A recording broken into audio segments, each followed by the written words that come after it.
Chapter 8, Miracle. This chapter is updated by Novels.pl. The peaceful alchemy laboratory was so quiet that time seemed to have been frozen, and only the sound of the bubbles in the test tube could be heard. Raymond cringed back and waited for a long time, waiting for his last moments to arrive. But after waiting for a long time, he suddenly heard a voice.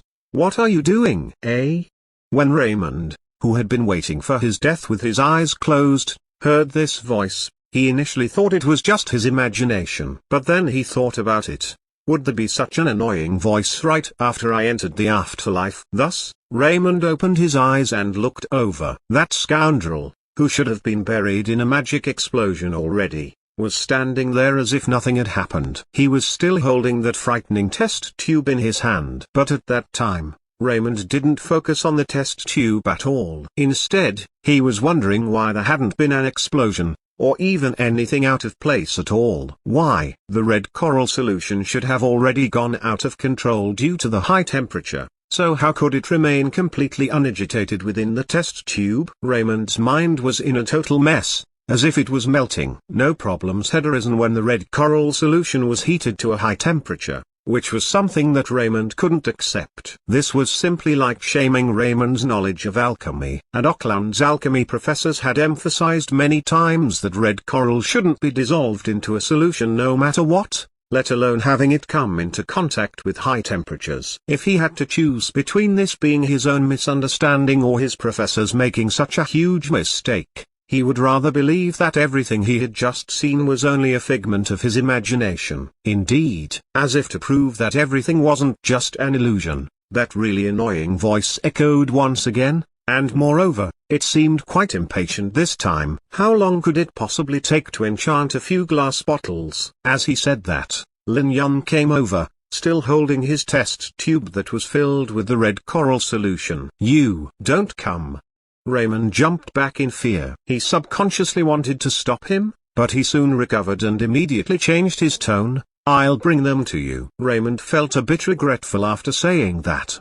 Doing someone's dirty work without profiting from it and still having to bring it to them afterwards. This was losing one's pride. But he had already spoken these words and couldn't take them back. Thus, Raymond could only suffer in silence and finish the last enchantment before enduring the shame and bringing those few glass bottles to that scoundrel. In order to retain a bit of pride, Raymond put the bottles down on the alchemy table one after the other and was going to snort coldly to show his displeasure. But as he caught sight of that deep red test tube again, he didn't keep up the act in the slightest due to his worry. He looked at Lin Yun, feeling rather angry but not daring to speak. Lin Yun didn't bother about him at all as he took the enchanted bottles and arranged them on the table before pouring the red coral solution into the glass bottles, giving each a precisely even portion. During the entire process, Raymond's eyelids couldn't help twitching. After he was done with all this, Lin Yun finally put the dangerous test tube down and began to sift through the pile of low-cost magic materials,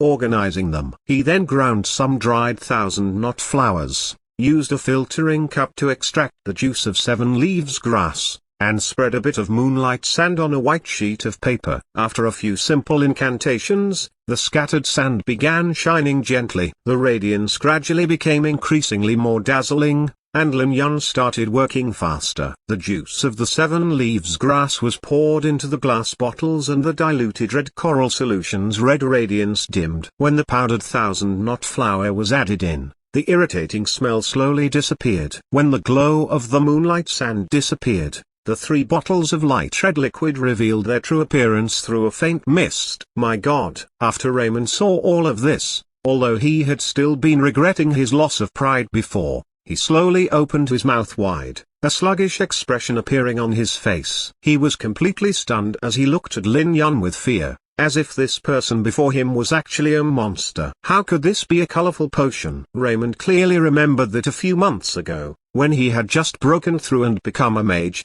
the magic school allowed him to enter Rockland's laboratory to study for a week as a reward. There, he learnt about a whole new world. That place could be considered the learning center of the kingdom. There were 2 archmages as well as 7 great alchemists. It was even said that the one who was truly in charge of Oakland's laboratory was a master alchemist. Their existences made Oakland's laboratory a holy land in the hearts of countless alchemists. When Raymond visited, he had really felt like he was making a pilgrimage. That week was like a dream for Raymond. Being in the central hub of learning and having the chance to see those legendary existences, while even getting to hear them discuss their work if he was lucky. Furthermore, he occasionally was able to watch their research. To Raymond, this experience was worth all the wealth he could ever earn in his lifetime. There weren't many people that could get an opportunity like Raymond's. Whether it was an archmage or a great alchemist, they were all people standing at the peak of their domains. They were somewhat already separated from the common folk, and they could unconsciously say something that might very well enlighten mages like Raymond and save them years of fumbling their way forward. Raymond still remembered the afternoon of the 3rd day that he was there. He had been fortunate enough to have the chance to spectate great alchemist Gustav's potion making. He was creating a bottle of colorful potion,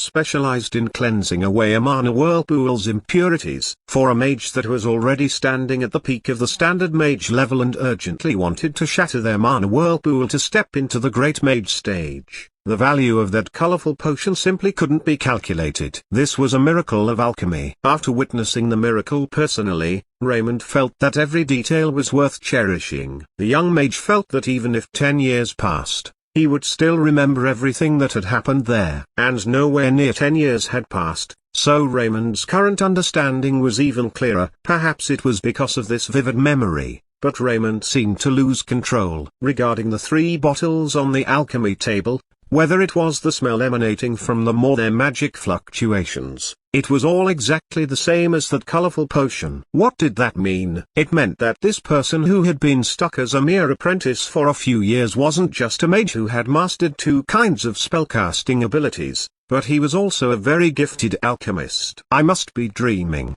right? As a mage, Raymond naturally knew that regardless of whether it was magic or alchemy, they all required a great amount of time and experience. Being gifted in these 2 domains wouldn't decisively change that fact. No matter how outstanding and gifted someone was, they would need time to gather knowledge and temper their skills. No one could skip this process. Among the numerous branches of alchemy, potioneering was the one that consumed the most time. With the large numbers of formulas and never-ending testing, all the potion alchemists had grown through countless failures, so up to now in the Andalusia kingdom, the youngest potion alchemist was at least 30 years old. This was already the limit. Without at least that much time to gather knowledge and experience, it was simply impossible to become an alchemist. But that young Master Merlin was only 20 this year. He was shockingly young if his accomplishments here were real. If he truly was a potion alchemist at this age, then he was bound to become a great alchemist. I just attacked a future great alchemist apostrophe. As this thought came to mind,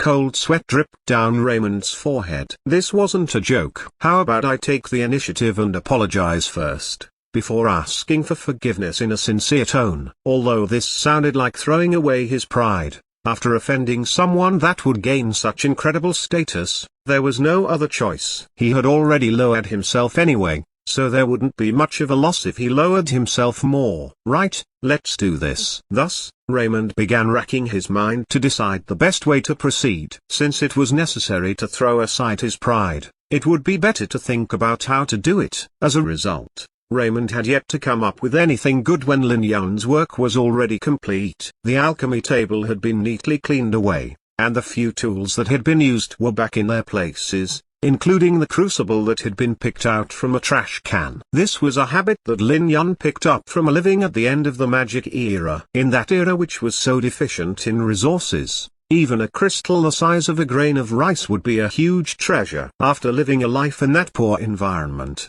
Lin Yun simply wouldn't put up with any wasteful actions.